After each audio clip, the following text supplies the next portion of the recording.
하나님의 말씀은 열왕기상 10장이 되겠습니다. 14절에서 27절 말씀까지를 보겠습니다. 열왕기상 10장 14절에서 27절 말씀까지를 봅니다. 네, 교독하겠습니다. 솔로몬의 세입금의 무게가 금 666달란트요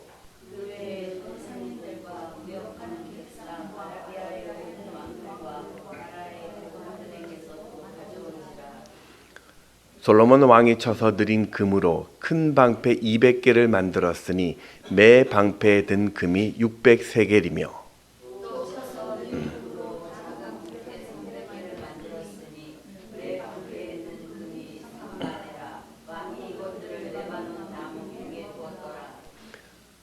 왕이 또 상하로 큰 보좌를 만들고 정금으로 입혔으니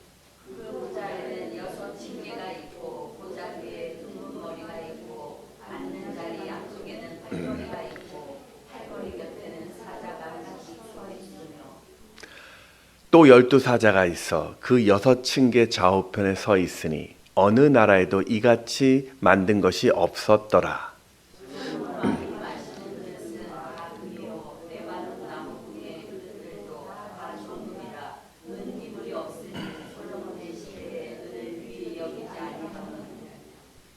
왕이 바다에 다시스 배들을 두어 히람의 배와 함께 있게 하고 그 다시스 배로 3년에 한 번씩 금과 은과 상아와 원숭이와 공작을 실어 왔음이더라.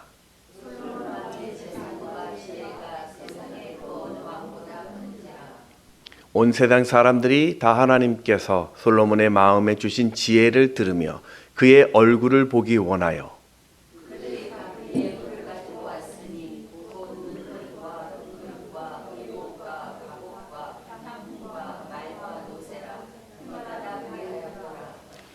솔로몬의 병거와 마병을 모으매 병거가 1,400대요 마병이 12,000명이라 병거성에도 두고 예루살렘 왕에게도 두었으며 왕이 예루살렘에서 은을 돌같이 흔하게 하고 백향목을 평지에 뽕나물같이 많게 하였더라.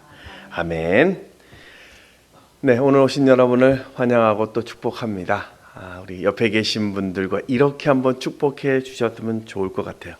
진심을 담아서 이렇게 해 주십시오. 여러분 부자 되세요.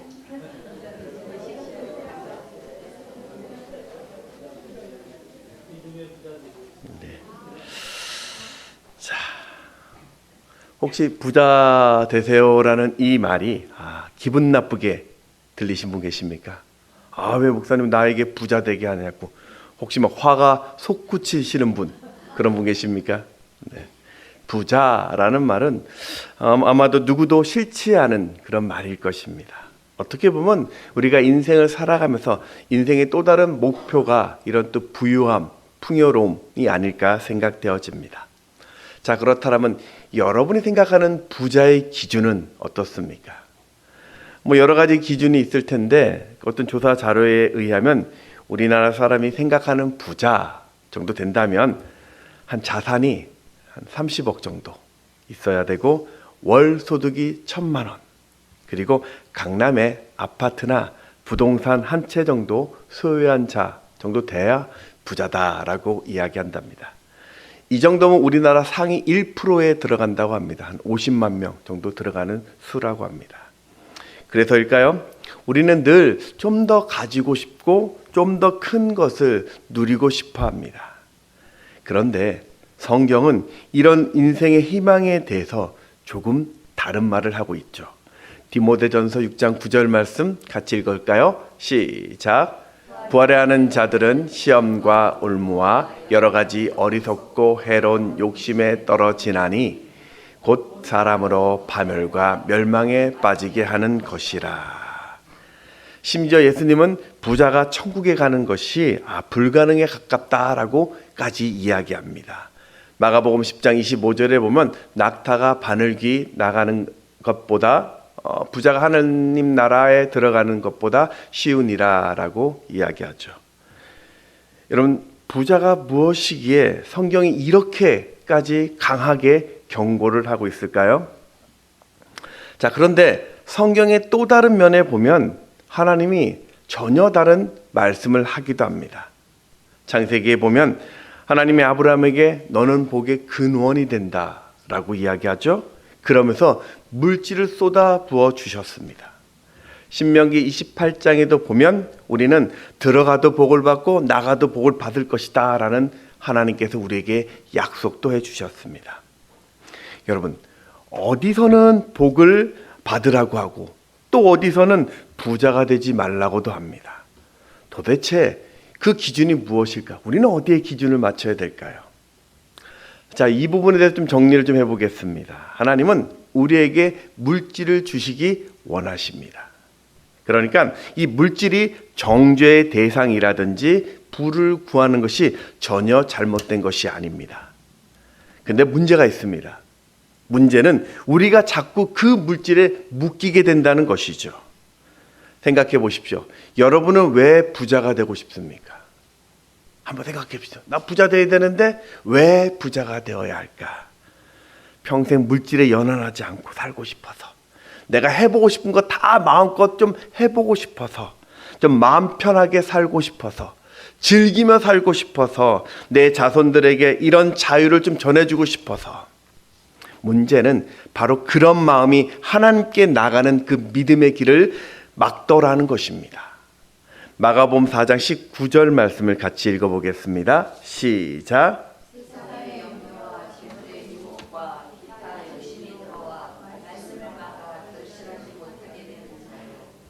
그래서 성경은 이 부분 때문에 물질과 하나님 둘 다 섬기지 못한다라고 말씀을 합니다.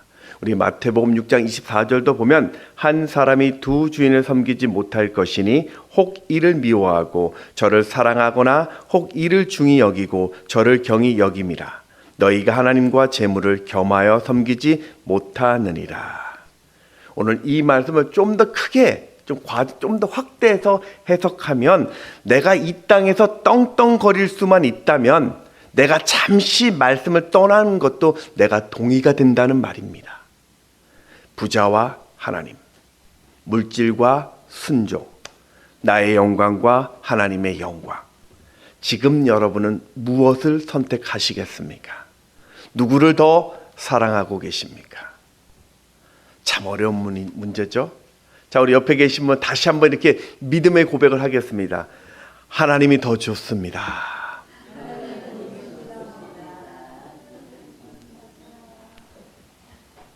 차마 이 말이 잘 안 떨어집니까? 물질이 좀 더 땡기는데 그렇습니까? 자, 오늘 저는 세상 최고의 재력가였던 솔로몬이 이 물질 앞에서 어떻게 무너지는지를 좀 살펴보면서 물질에 대한 성경적인 관점을 다시 한번 정리해 보고 싶습니다. 자, 솔로몬이 어떤 부를 누렸을까요? 오늘 14절, 15절을 같이 읽습니다. 시작. 솔로몬의 세입금의 무게가 금 666달란트요. 그 외에 또 상인들과 무역하는 객상과 아라비아의 모든 왕들과 나라의 고관들에게서도 가져온지라. 금 666달란트가 세입금입니다. 세입금이라는 것은 그 나라에 들어오는 수입을 이야기하는 겁니다. 세금 정도 이야기할 수 있겠네요. 1달란트가 34kg을 이야기합니다. 지금의 금 시세를 따져봤더니 1달란트는 시세가 한 34억 원 정도 됩니다. 그러니까 666달란트는 2조 2천억 정도의 세수를 확보했습니다. 여기다가 무역하는 상인들이 또 세금을 냅니다. 더군다나 해마다 주변의 나라들이 특별한 조공도 바치고 있습니다.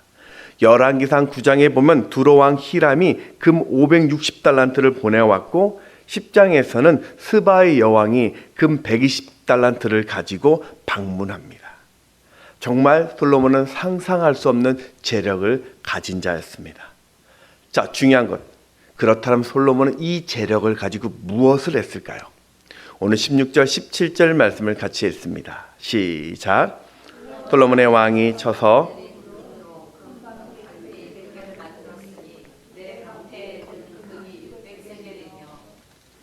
또 쳐서 느린 금으로 내 방패에 든 금이 3마느라 왕이 이것들을 레바논 나무 궁에 두었더라. 아멘.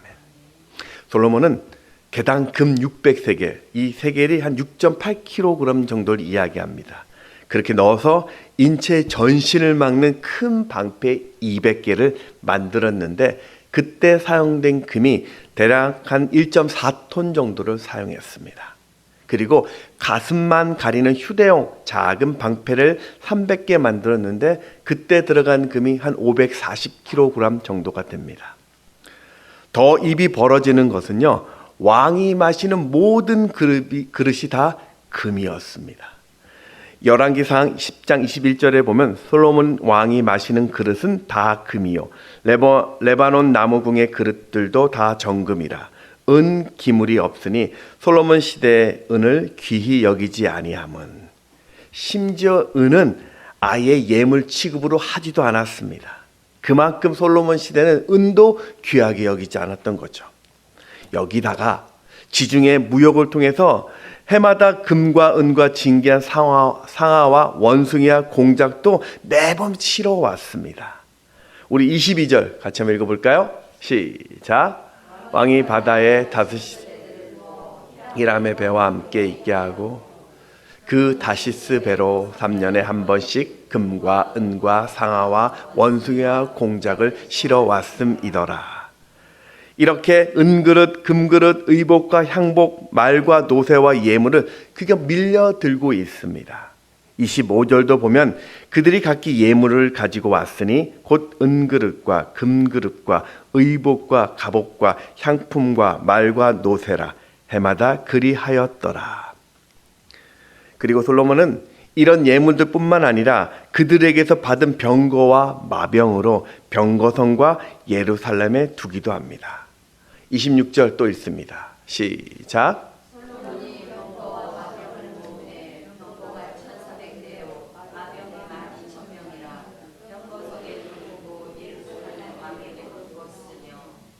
자, 이렇게 재물을 사용한 솔로몬, 이게 무엇이 문제일까요? 여러분, 지금 솔로몬이 백성들의 것을 착취한 것도 아닙니다. 그저 나라가 부강해져서 들어온 수입, 세금들입니다. 또 주변 나라들이 바친 예물들 뿐인데 그것을 가지고 신상을 만든 것도 아닙니다. 방패를 만들고 병거와 마병을 준비하는 것은 어떻게 보면 나라를 든든히 세워가는 좋은 일 아닐까요? 자, 그런데 여러분, 여기에 함정이 있습니다. 방패를 순금으로 만들었다라는 것은 그건 전쟁을 위한 무기가 아닙니다. 여러분, 누가 전쟁하는데 금을 가진 그런 방패를 들고 나가겠습니까? 방패라는 것은 적으로부터 자신을 보호하는 무기인데 금방패를 가지고 있다라고 생각해 보십시오. 모든 적군들의 타켓이 될 것입니다. 더군다나 금은 무겁고 또 단단하지 않기 때문에 무기로 사용될 수 없습니다. 그러니까 지금 이 방패를 만들어서 어디에 두었냐면 바로 레바논 나무 궁궐에 두었다라고 하죠. 결국 이 방패는 전시용입니다. 박물관용이라는 말이에요. 외국에 사신들이 많이 오니까 지금 솔로몬 왕은 자신의 좀 위대함과 자신의 부함을 좀 과시하려고 금으로 된 방패를 만들어서 진열해 놓은 것입니다. 그러니까 지금 이 모습은 하나님의 영광이나 하늘의 영광과 전혀 상관없이 솔로몬이라는 자신의 이름과 그 권세를 드러내는 행위였던 것입니다. 제가 한 번은 한 지인의 집에 좀 이렇게 방문을 한 적이 있었습니다. 한번 얘기했을까요? 아파트에 들어섰더니 한눈에 봐도 명품 같은 자전거가 있더라고요. 요즘 자전거도 명품 하면은 그 가격이 수천만 원까지 자동차 값을 넘는 그런 자전거도 있다고 합니다. 그분께 물어봤더니 싸게 샀대요. 근데 1,000만 원이 넘습니다. 그러니까 이 자전거가 어디 있냐면 현관 벽에 걸려 있었습니다. 액자처럼 딱 고정돼서 걸려 있더라고요. 이분이 이 자전거 재질이 티타늄이고 핸들은 뭐 어떻고 바퀴는 뭐고 무게는 얼마고 막 설명하는 거예요. 마치 뭐 박물관 해설사처럼 막 설명을 합니다. 막 눈이 초롱초롱해지고요. 막 특징들을 나열하는데 중요한 것은 이 자전거가 너무나 비싸가지고 그냥 이렇게 해서 보관만 하고 있고 자신은 좀 싼 자전거를 사가지고 그거 타고 다닌다라고 이야기를 하더라고요. 지금 솔로몬의 지혜는 세상 그 어떤 왕보다 크고 위대했습니다. 그래서 천하가 지금 솔로몬의 그 지혜를 듣고자 그 얼굴 한번 보려고 예물을 가지고 이스라엘로 몰려 들어왔습니다. 오늘날 이야기하면 투자의 귀재라고 이야기하는 워런 버핏이나 조지 소로스를 좀 만나서 지금 그들의 투자 노하우나 철학을 듣고자 돈을 내고 줄을 서는 것처럼 말입니다. 그런데 그 솔로몬의 모든 지혜나 업적이 솔로몬 자신의 노력일까요? 그거 자신의 것입니까? 그 자신의 노력의 어떤 결과가 그 지혜입니까? 그렇지 않죠. 그 모든 것이 솔로몬이 하나님 앞에 구함으로 얻은 것들입니다. 우리 열왕기상 3장 12절 말씀을 같이 읽습니다. 시작. 내가 내 말대로 하여 내게 지혜롭고 총명한 마음을 주노니 내 앞에도 너와 같은 자가 없었거니와 내 뒤에도 너와 같은 자가 일어남이 없으리라. 아멘. 하나님께로부터 일천 번제를 통하여 받았던 하나님의 지혜를 가지고 지금 솔로몬은 자신의 능력을, 자신의 이름을 드러내는데 급급하게 사용하고 있는 모습입니다. 솔로몬 시대 그 솔로몬이 모았던 그 병거가 1,400대, 병거가 오늘날 이해하면 탱크 전차 정도 이야기하면 됩니다. 마병이 12,000명이라고 이야기합니다. 그래서 그들을 이 병거와 마병을 그 예루살렘 성에 두고 모았는데 그 병거와 마병을 그 말을 어디서 구했습니까? 바로 애굽에서 구하게 됩니다. 여러분, 하나님은 이스라엘 왕들에게 병마를 두지 말라라고 명령을 했습니다. 그리고 그 병마를 얻기 위해서 애굽에 사람을 보내지 말라라고 엄히 금하는 그 명령을 말씀하셨어요. 신명기 17장 16절 말씀을 같이 읽어볼까요? 시작.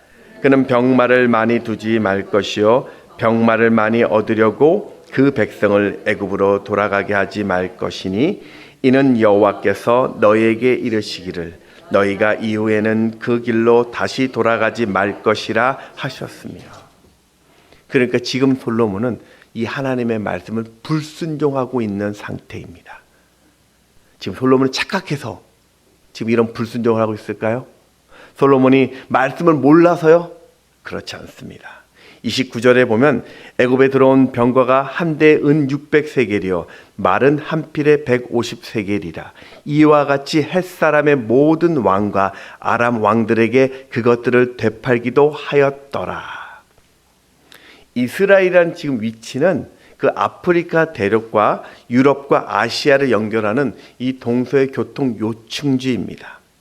그래서 솔로몬은 지금 병거와 말을 수입해서 해쪽 속의 왕들과 아람 왕들에게 되팔아서 이익을 얻기 위해서 지금 하나님의 말씀을 무시하고 있는 것입니다. 여러분, 솔로몬이 돈이 없습니까? 지금 가난합니까? 백성들이 굶주리고 있습니까? 전혀 그렇지 않습니다. 너무나도 부유합니다. 금이 하도 많아서 은은 값으로 쳐주지 않을 지경이었습니다. 그런데도 솔로몬은 더 가지려고, 더 소유하려고, 더 누리려고 지금 하나님의 말씀을 무시하고 있습니다. 결국 오늘 이 일이 이스라엘을 망하게 하는 원인이 됩니다. 애굽에서 병거와 말을 수입해서 햇사람과 아람 사람들에게 좀 비싸게 되팔았는데 나중에는 이 햇사람들과 아람 사람들이 그 이스라엘에 있는 병거와 말을 탈취하려고 또 그들의 이스라엘이 갖고 있었던 그 금을 빼앗기 위해서 이스라엘을 공격하는 빌미가 됩니다. 여러분, 솔로몬은 하나님이 주신 지혜로 하나님을 의지하는 것이 아니라 말과 병거를 의지하고 있었고 은과 금을 의지했고 수많은 정략 결혼으로 나라를 지키려고 했지만 도리어 그것 때문에 이스라엘이 망하게 된 것입니다. 사랑하는 여러분, 한번 우리가 스스로 한번 생각해 보아야 될 것이 내가 진짜 부자가 되려고 하는 이유가 무엇입니까? 우리는 어떻습니까? 금그릇을 만들어 내가 좀 이런 사람이야 라고 자랑하고 싶은데, 초라한 십자가에 피 흘려 죽으신 예수님의 그 고난의 길을 거부하고 있지는 않습니까? 내가 더 가지고 싶은 마음이 가득한데 나를 포기하라는 그 십자가의 음성이 불편하게 들리고 있지는 않습니까?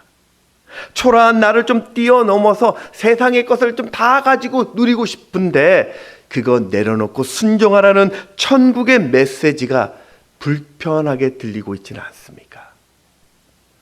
여러분, 오늘 그런 마음, 이 솔로몬 같은 마음은 결코 천국에서 허용되지 않는 마음입니다.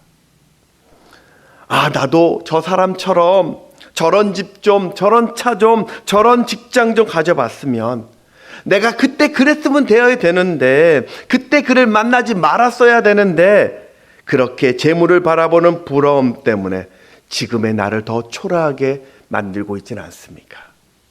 지금 내가 가진 것에 만족하지 못하고 내가 갖지 못한 그것만 바라보며 오늘도 후회하며 살고 있지 않습니까? 여러분, 이런 마음이라면, 이런 마음에 어떻게 예수님의 세계가 들어오겠습니까? 이런 마음에, 이런 불편한 마음에 어떻게 하나님의 나라를 사모하겠습니까? 오늘 솔로몬은 그가 받은 이 부요함 때문에 하나님 앞에 불순종하게 됩니다. 솔로몬이 누린 그 부요함 때문에 자신의 죄를 감추고 말씀을 감추어 버렸습니다. 그 부요함이 하나님 대신에 인간 자신을 드러내게 된 것이죠. 그래서 오늘 이 솔로몬의 행동에 대해서 성경의 평가는 악이라고 이야기하고 있습니다. 우리 열왕기상 11장 6절 말씀 같이 읽습니다. 시작. 솔로몬이 여호와의 눈앞에서 악을 행하여 그의 아버지 다윗이 여호와를 온전히 따름 같지 아니하며. 다윗이 여호와를 온전히 따랐다. 이 말씀은 다윗이 율법을 완전히 지켰다 그런 말이 아니라, 다윗은 늘 하나님의 긍휼을 바라보면서 하나님을 향한 마음을 가지고 살았다라는 것입니다. 그래서 그 다윗은 감사하면 감사한 대로, 실패하면 실패한 대로, 상한 심령이면 상한 심령대로, 비천하면 비천한 대로 하나님께 가장 먼저 나간 자였습니다. 바로 그 모습이 하나님이 기뻐하시는 삶의 모습입니다. 여러분, 부자라는 말은 남들보다 많이 가졌다라는 뜻일 것입니다. 여러분, 부자를 꼭 물질로만 국한하지 마십시오. 우리는 건강의 부유함도, 지식이나 외모나 은사도 누구보다 더 많이 가질 수 있습니다. 그렇다면 오늘 우리도 부자일 것입니다. 그래서 오늘 우리가 조심해야 될 것, 내가 남보다 낫다라는 그 생각을 버리십시오. 잠언서 16장 5절이죠. 하반절에 보면 같이 한번 읽어보겠습니다. 시작. 교만한 자를 여호와께서 미워하시나니. 내가 너보다 우월해서 더 누리고 있다, 내가 너보다 더 나아서 더 많이 가졌다라는 것은 교만이라는 것입니다. 그것은 예수를 부정하게 하는 것이고 천국을 막게 하는 것입니다. 그렇다고 해서 우리가 아무것도 가지지 말라 그런 말 아닙니다. 가난함이 주는 은혜는요, 늘 자신의 부족함을 알고 겸손해질 수 있지만 반대로 결핍에 대한 불만과 꼭 손에 넣으려는 소유욕이 생기기 때문에 하나님의 뜻에 어긋나게 하기도 합니다. 그러니까 중요한 것 때문에 우리는 내가 많은 것을 소유하고 좋은 것을 누리며 살아갈 이유나 권리가 나에게 없음을 늘 고백하라는 것입니다. 열왕기상 우리 3장 13절에 보면 이렇게 이야기합니다. 내가 또 내게 구하지 아니한 부귀와 영광도 내게 주노니 내 평생의 왕들 중에 너와 같은 자가 없을 것이라. 여러분, 내가 부하던 가난하던, 내가 어떤 상황에 처하든 그건 하나님이 내게 주신 선물로 알고 그 자리에서 겸손히 하나님의 영광을 찾으라는 말입니다. 그것이 오늘 이 부유함 가운데, 재물 가운데 있는 하나님을 온전히 따르는 모습일 것입니다. 말씀을 정리합니다. 오늘 솔로몬의 패착을 잊지 마십시오. 솔로몬이 누린 복은 하나님께서 모두 그에게 주신 부귀 영화입니다. 그럼에도 하나님이 주신 그 은혜임을 잊고 내 것인 양 착각하며 자신을 자랑하는 데 사용한 결과 그는 그 다음 자녀가 이스라엘이 남과 북으로 분단되는 아픔을 경험하게 됩니다. 여러분, 하나님은 오늘 우리를 너무나도 사랑하세요. 그래서 여러분에게도 많은 부유함을 허락하셨고 또 앞으로도 허락하실 것입니다. 건강의 부유함, 물질의 부유함, 능력의 부유함, 은사의 부유함, 가정의 부유함, 자녀의 부유함, 만남의 부유함. 그러니 지금 당장의 내 형편에 상관없이 우리는 늘 하나님의 은혜에 있음을 잊지 마시고 오늘에 감사하십시오. 골로새서 3장 17절 말씀 같이 읽습니다. 시작. 또 무엇을 하든지 말에나 일에나 다 주 예수의 이름으로 하고 그를 힘입어 하나님 아버지께 감사하라. 오늘 우리의 생명은, 우리의 부유함은 나에게 있는 것이 아니라 오직 주님께 있음을 기억하시고 세상 부귀에 묶여 사는 그런 허탈한 인생을 꿈꾸지 마시고 예수의 이름으로 모든 것을 풀어내는, 그래서 어떤 상황 속에서도 자유하고 감사하는 여러분 되시기를 주의 이름으로 축원합니다. 우리 함께 찬양하겠습니다.